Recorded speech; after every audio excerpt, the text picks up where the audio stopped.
O falecemento do Papa Francisco estivo hoxe moi presente nas misas deste luns de Pascua na Armenteira. Esta parroquia meisina celebrou hoxe a súa tradicional Romaría das Cabezas. Centos de persoas subiron a tala para ofrecerse á Virxe ou polo menos gozar dunha xornada festiva co polbo como outro dos grandes protagonistas. Que tal, saúdos? O Salnés gozou hoxe das cabezas logo dunha Semana Santa pasada por auga que desluciu os actos relixiosos como por exemplo en Paradela. Vémolo dentro duns minutos, agora titulares.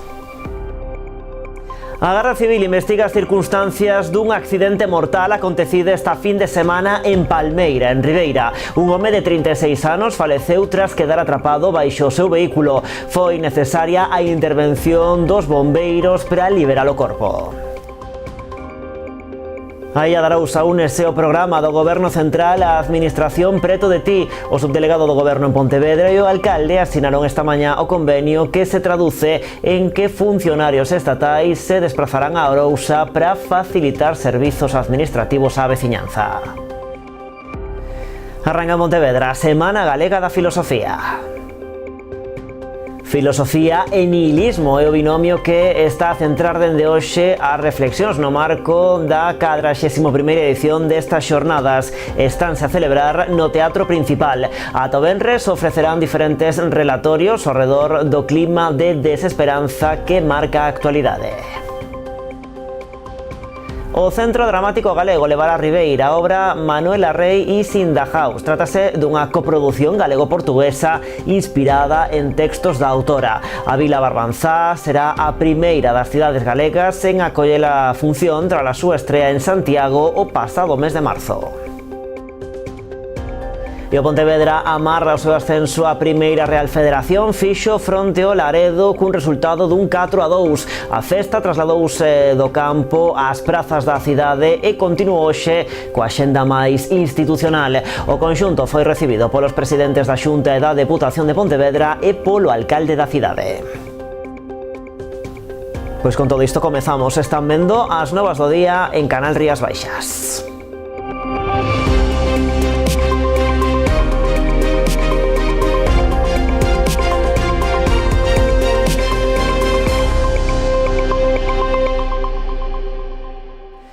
Comezamos con ese accidente en Ribeira. A Garda Civil investiga as circunstancias dese sinistro mortal acontecido esta fin de semana en Palmeira.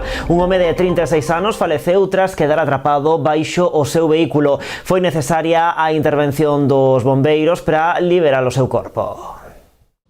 O accidente mortal tiña lugar a madrugada deste domingo en Palmeira. Foi un particular o que deu aviso ao 112 ao observar o corpo dun home atrapado baixo un vehículo na Rúa Barreiro. Ao chegar os equipos de emerxencia tan só puideron certificar o falecemento da vítima. Foi necesaria a intervención dos bombeiros para liberar o corpo. O Parque de Ribeira recibiu unha chamada ás 2:25 da madrugada do sábado ao domingo do 112 informando que había unha persoa atrapada nun vehículo na Rúa Barreiro, ali en Palmeira, preto do Polideportivo Torres Colomer. Desplazouse unha actuación de bombeiros de Ribeira ao lugar. Cando chegaron xa estaban unhas patrullas da Policía Local e Nacional no sitio.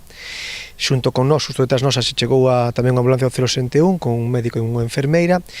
E, bueno, o que fixemos foi retirar o vehículo para que os sanitarios poderan traballar perfectamente. Aos poucos minutos os sanitarios certificaron o falecemento da persoa. Pouco máis que añadir. Despois tivemos que esperar a que chegara o forense para o levantamento do cadáver. O vehículo era propiedade da vítima, polo que a principal hipótese que se baralla é que se tratara dun accidente fortuito. A espera de que conclúa a investigación, todo parece indicar que a furgoneta puido quedar sen freos ou estar estacionada sen freo de man nunha zona con pendente. O vehículo estaba nunha pequena pendente que hai ali preto do Polideportivo e nada, descoñeces as causas de como se produzo o accidente. A vítima, Manuel Fernández Pacheco, tiña 36 anos e era natural de Palmeira.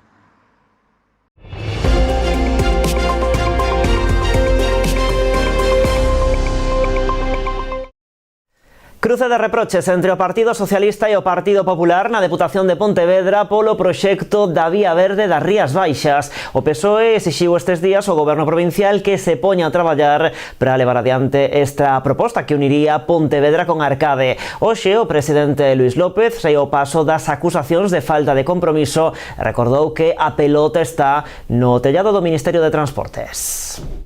Benvido sexa o interese da oposición á Vía Verde. Enviamos unha carta ao ministro Puentes ca vontade de seguir impulsando este proxecto da Vía Verde desde o momento en que a Diputación executou os traballos entre os concellos de Vilagarcía, Caldas e Portas. Estamos a realizar un investimento de máis de 300.000 euros no concello de Redondela, así que nós o que necesitamos é que o Goberno dea o paso que lle trasladamos ao seu ministro. Así que eu o que lle pido á oposición que se o único que quere é copiarnos, pois que o faga ben, que se poña no noso lado e nesa reclamación que lle facemos ao Goberno de Pedro Sánchez. E ella Darousa únese ao programa do Goberno Central á Administración Preto de Ti. O subdelegado do Goberno en Pontevedra e o alcalde asinaron esta mañá o convenio que se traduce en que funcionarios estatais se desplazarán a Arousa para facilitar servizos administrativos á veciñanza. O persoal da Administración Xeral do Estado ofrecerá no municipio asesoramento á poboación en xeral para que dominen o uso das novas tecnoloxías á hora de desenvolver os seus trámites. Un xeito, explicaron hoxe, de permitirlles facer xestións dende a casa ou dende o seu negocio sen sair da illa e sen necesidade de ter que achegarse a unha oficina a Vilagarcía ou Pontevedra. Neste sentido, salientaron que entre o persoal que se vai achegar á illa figura o da Tesourería da Seguridade Social ou o do Instituto Nacional da Seguridade Social. Hoxe estamos a firmar un convenio importante porque non teremos que desplazarnos os nosos autónomos, os nosos maiores non terán que desplazarse nin a Vilagarcía, nin a Pontevedra, senón que teremos aquí nas próximas semanas teremos funcionarios da Administración General do Estado facendo trámites para estes colectivos. Por unha parte, todo o que ten que ver ca xestión das pensións e aquí, pois, efectivamente, a poboación maior lle facilita enormemente o traballo e esta actividade, pois, que veñan os funcionarios ao seu concello en vez de ter que trasladarse, pois, a Vilagarcía ou a Pontevedra. E logo tamén, no caso da Tesorería da Seguridade Social, pois tamén os autónomos. Para os autónomos é outro dos ámbitos que serán especialmente, que se verán especialmente beneficiados, non? O Pleno de Lousame aprobou o primeiro inventario de viais e bens inmobles do Concello. Trátase dunha ferramenta imprescindible para a mellor conservación do patrimonio municipal. O documento permitirá, ademais, axilizar a tramitación administrativa das subvencións ao non perder tempo na identificación dos titulares dos bens que, en ocasións, derivaba na perda das axudas. Tras a aprobación inicial, ábrese un período de exposición pública de 2 meses nos que os veciños poderán consultar o documento e formular as alegacións oportunas. Durante o pleno extraordinario, a Corporación aprobou tamén o Plan Económico Financeiro para 2025-2026, cos votos a favor de Partido Popular e Partido Socialista e a extensión do BNG para ser remitido agora ao Ministerio de Facenda antes de finais deste mes. E o Concello de Boiro recibiu unha subvención de máis de 1.500 euros da Consellería de Cultura para a adquisición de novidades editoriais en galego para a súa biblioteca. O obxectivo desta liña de axudas é mellorar a colección das bibliotecas integradas na rede de bibliotecas públicas de Galicia, aumentando a oferta con propostas para todo tipo de públicos, especialmente infantil e xuvenil. O Concello de Boiro conta con 2 bibliotecas integradas nesta rede galega, a Axencia de Lectura Municipal de Escarabote e a Biblioteca Municipal de Boiro, instalada provisionalmente no Centro Social mentres se realizan as obras na Casa da Cultura. Vilagarcía acolle esta fin de semana o Campeonato Galego de Pickleball. Vemos en que consiste logo da publicidade.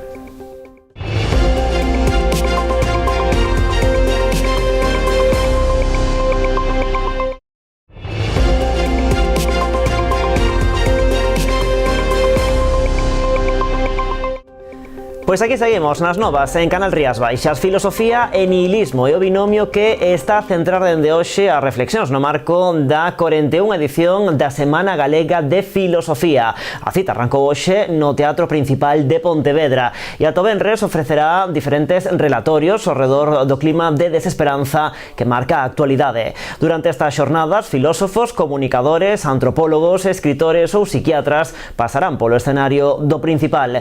Dende ali ofrecerán a súa visión sobre o nihilismo e sobre o impacto que está a ter na sociedade actual, así como diferentes propostas para combater o desacougo e achegar posturas e ideas que axuden a ver un pouco a luz nestes tempos. O encargado de abrir esta semana foi o profesor de Filosofía Moral da Universidade de Santiago de Compostela, Luis García Soto. Fixo coa palestra Senda, Mar, Eira, Teo, Me, Deontoloxía.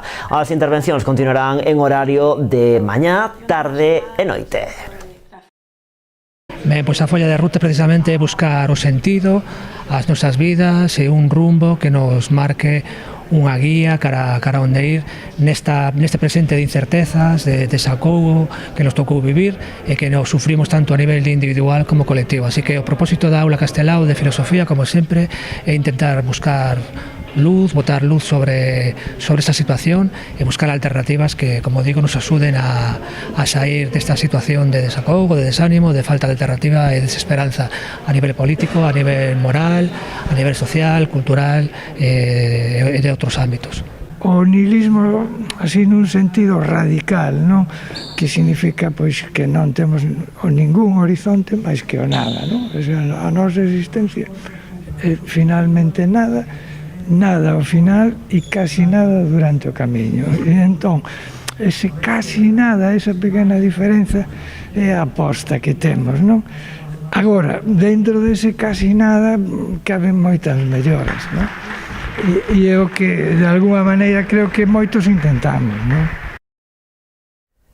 E o Concello da Pobra porá en marcha unha innovadora iniciativa co gallo do Día do Libro. Realizarán unha solta de libros por diversos puntos da vila. Os participantes terán que localizalos mediante un sistema de pistas que se proporcionará na Biblioteca Municipal.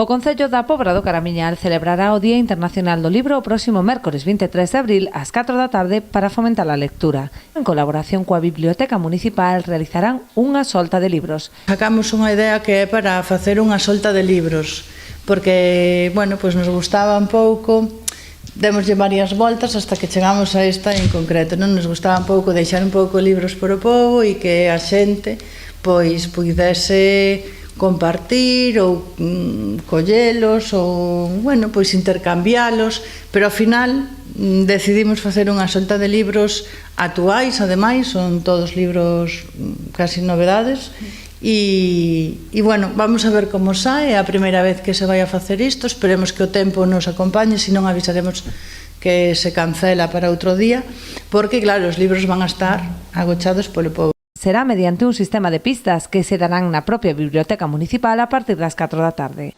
12 libros en total, porque van a estar para todas as categorías. Vai haber 4 para infantil, 4 para juvenil e 4 para adultos. E tamén os temos en galego e en castelán.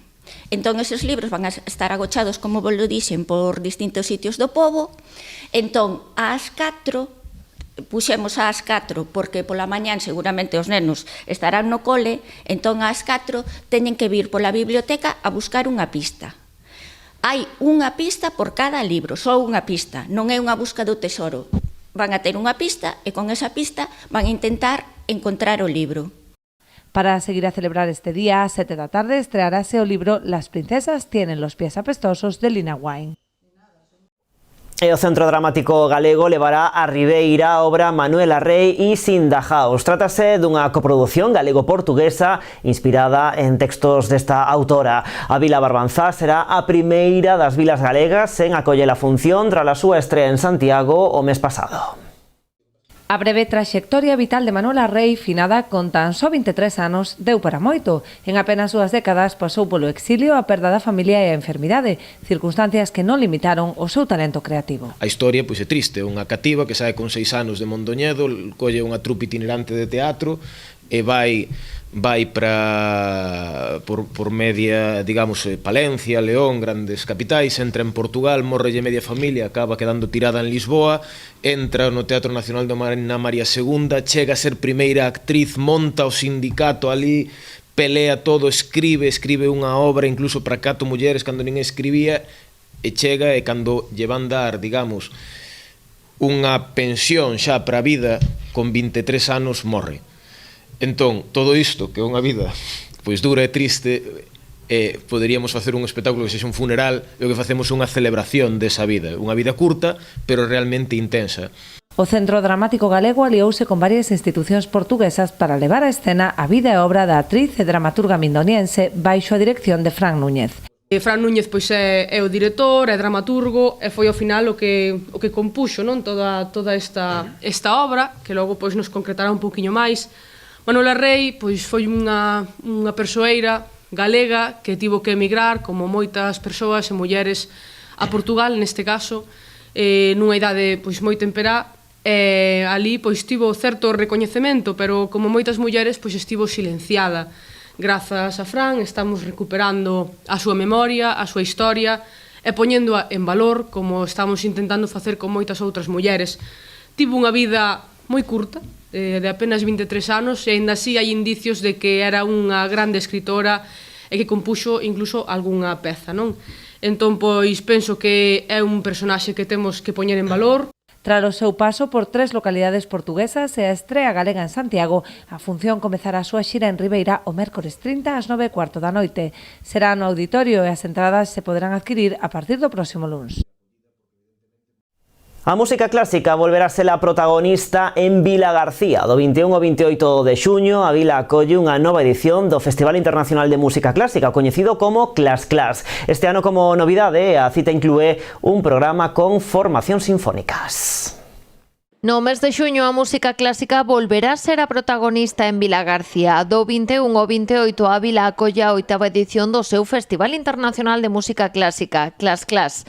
A cita chega este ano cunha novidade, a inclusión dun programa sinfónico. É unha novidade que é unha gala lírica de clausura na que tendremos a Orquestra Gaos, dirixida por Fernando Briones, que consta de moitísimos músicos, casi 80 músicos pertencentes a conservatorios, profesores e estudantes de conservatorios de últimos cursos de Galicia. Interpretarán, xunto coa soprano donostiarra Miren Urbieta Vega, unha selección de oberturas e de arias de Giuseppe Verdi e Giacomo Puccini. No programa artístico a música española terá un peso especial nesta edición. O festival tamén se mantén fiel ao seu ADN con concertos de música checa na súa programación. Ademais, este ano unha das actuacións terá carácter solidario.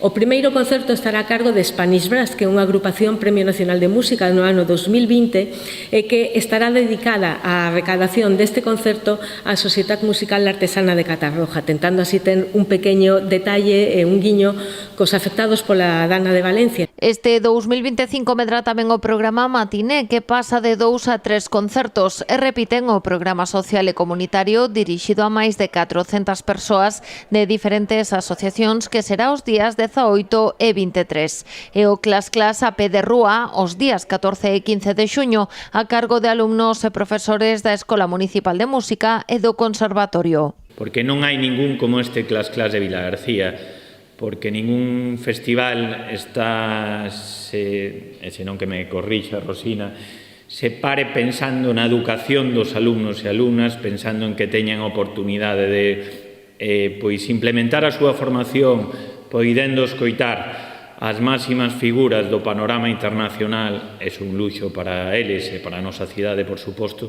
Outra das novidades deste ano é a incorporación da Xunta de Galicia como administración colaboradora. Creo que é importante poder comezar esa relación, poder empezar esa colaboración e empezala porque este é un dos grandes festivais de clásica que temos en Galicia, un deses festivais de clásica que pouco a pouco foi collendo o seu lugar, o seu sitio. As entradas xa están á venda na web do festival.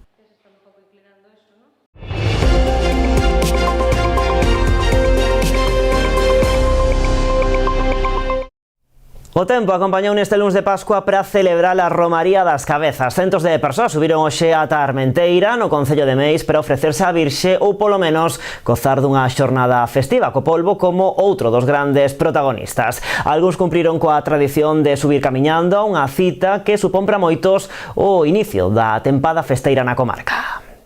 Logo dunha Semana Santa pasada por auga, hoxe o tempo acompañou para a Romaría das Cabezas da Armenteira. Hoxe a Virgen abreu o sol. Hai que ter fe nela, que é o máis importante. Pois, como manda a tradición, centos de persoas subiron neste luns de Pascua a pedirlle á Virxe. Outros moitos volven agradecéndolle que cumprise as súas pregarias. Eu pido por todos. É máis traio e algo, non? Hai que terelle. É máis hai que pedir á Virgen das Cabezas que nos dé un poquinho de salud. Aquí comprín 3 corpos de cera. 3 corpos de enteiros. Para min, para a miña filla, mas para a miña neta. Como a todos os anos. Veñen todos os anos porque é moi boa. A Romaría das Cabezas é moi boa para todo. A ver se pon isto un poquinho mellor, porque isto está moi fastidiado. Sí, cando o pequerrechiño estuvo mal. Entonces, bueno, hai que cumplir, non? Tamén ela nos cumple. Por min, a máis polos que quedan na casa. E aínda que cada vez son menos, aínda quedan moitos que veñan ata aquí camiñando, ofrecidos á Virxe ou cando menos para gozar dun bo paseo. Vimos a Pedra de Barrantes, pola ruta da Pedra de Agua. Viñamos andando un pouquinho. Pero como os anos pasan para todos, sei que para algúns aquilo de subir a pé é xa cousa do pasado. Antes viñamos a pé, agora non. Vemos, deixamos o coche aí atrás e... Agora xa creo que toca de outra forma. Agora que veñan os mozos que son vós, os que tendes que vir a andar. E dito e feito, os máis novos, entre eles moitas rapazadas, sí que subiron a pé. Venimos de hacer un camino para venir a la Armenteira desde Sanxenxo y bueno, fue un duro camino porque había muchísima agua. Viñemos andando, un camino moi largo, con moita agua e de todo. Foi moi largo. Tamén hubo moita auga. Estaba todo o monte moi mollado, empapámonos e agora iremos a misa e logo a comer e xa non estamos moi cansados, baixaremos andando outra vez. É para repoñer forzas que mellor que unha ración de polvo ou cando menos unhas rosquillas ou uns churros. Unhas rosquillas, un pouco de pulpo, viño, unha 00 sen alcohol.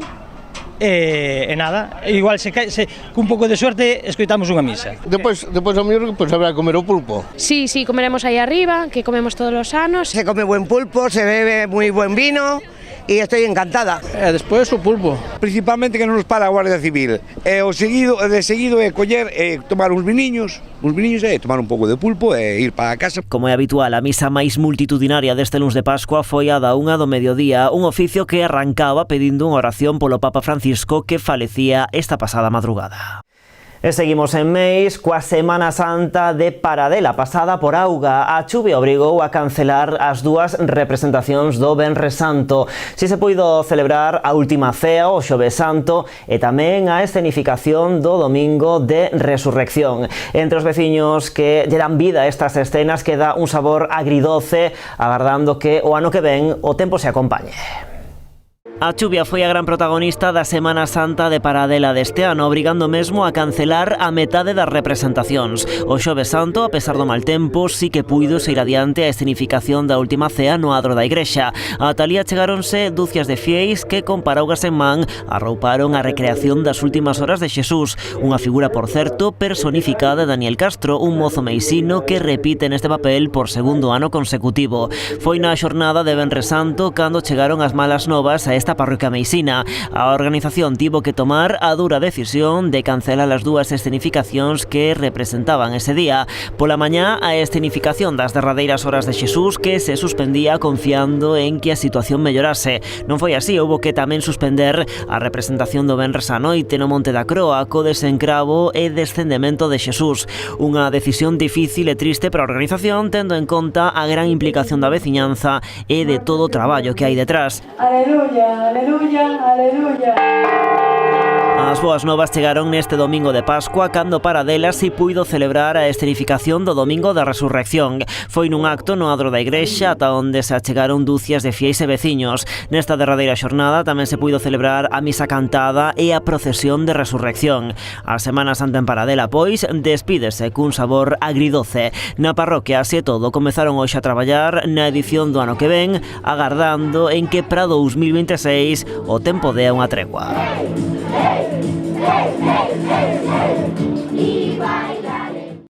E o mal tempo non foi quen tampouco de auga a festa da Pascua de Padrón. Milleiros de persoas pasaron este domingo pola vila para gozar das celebracións onde cobrou especial protagonismo a Feira Cabalar.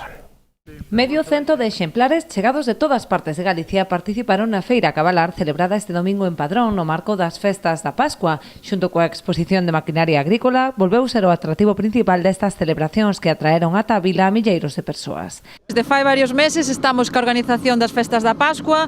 Entre os eventos que temos, como podedes ver, a Feira Cabalar hoxe que está repleta de xente, o tempo está aguantando. E, bueno, parece ser que está sendo un éxito. Nós temos cabalos, o que pasa que non os traemos a expoñer ni nada, solamente viñamos así a ver un pouquiño como vai todo aquí na feira e así ver outro tipo de cabalos tamén. Por mirar un pouco a ganadería que hai, para ver que bichería trouxeron, para mirar a ver no concurso os animales que como se moven, por si entra algún polo ollo, poder preguntarlle canto costan. Ademais das exhibicións de doma, desenvolveuse o concurso morfolóxico que repartiu máis de 3.000 euros en premios. A pesar da chuvia caída dende primeiras horas da mañá, o tempo deu unha tregua pola tarde, permitindo aos asistentes gozar das atraccións e actuacións musicais que amenizaron esta xornada festiva.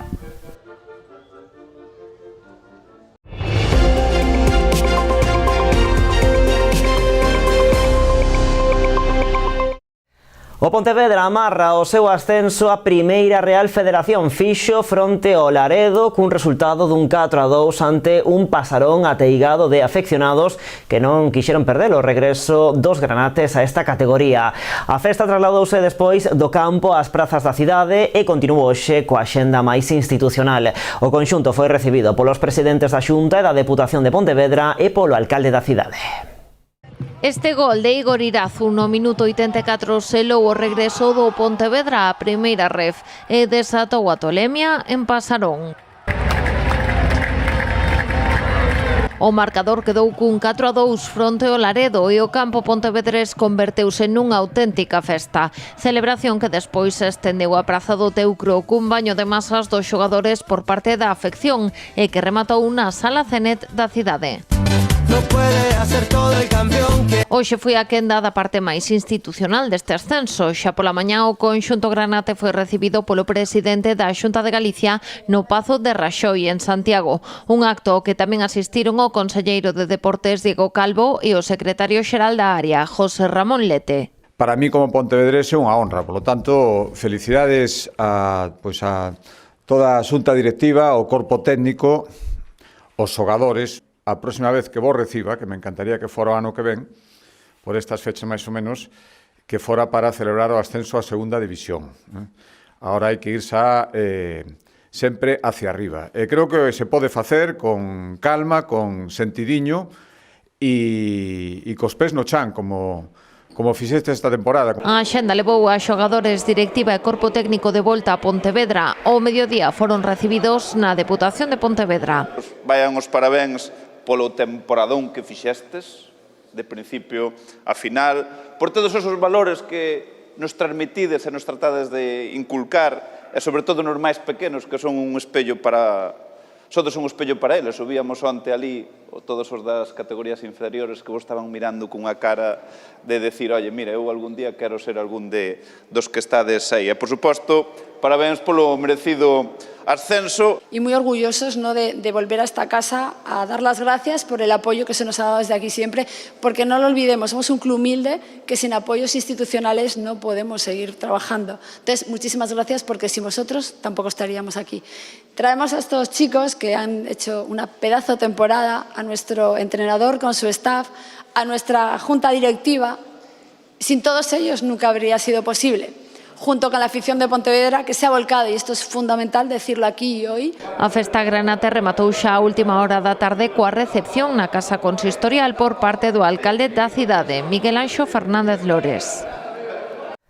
Calasanz e Xuventude Oroso son os clubes que pechan os equipos que competirán na fase final da Arousa Fútbol 7. Esta Semana Santa en Ribadumia disputáronse os partidos da fase previa. Valmiñor e San Tirso foron os dous primeiros en conseguir os billetes para os encontros que se desenvolverán na última fin de semana do mes de maio. Foron os vencedores da primeira quenda celebrada xoves e venres. Onte o Calasanz impúxose ao pabellón de Ourense por 3-1 e o Xuventude de Oroso fixo propio ante o Bertamiráns cun marcador máis axustado, un 2-1. Como dicíamos, tras o remate desta rolda, a fase final enfrontará a estes 4 equipos na última fin de semana de maio no campo ribadumiense da Senra.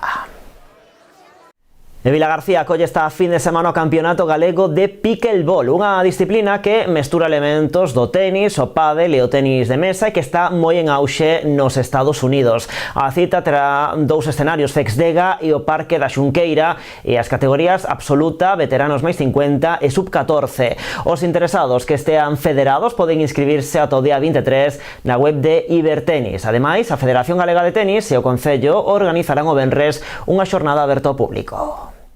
Unha nova actividade que temos aquí en Vilagarcía, Campeonato Galego de Pickleball, un deporte emerxente que naceu en Estados Unidos e que cada vez está chegando con máis forza a España, entrando por Madrid, e agora coa Federación Galega de Tenis pois que está traballando moi ben desde xa fai un tempo, fai máis dun ano,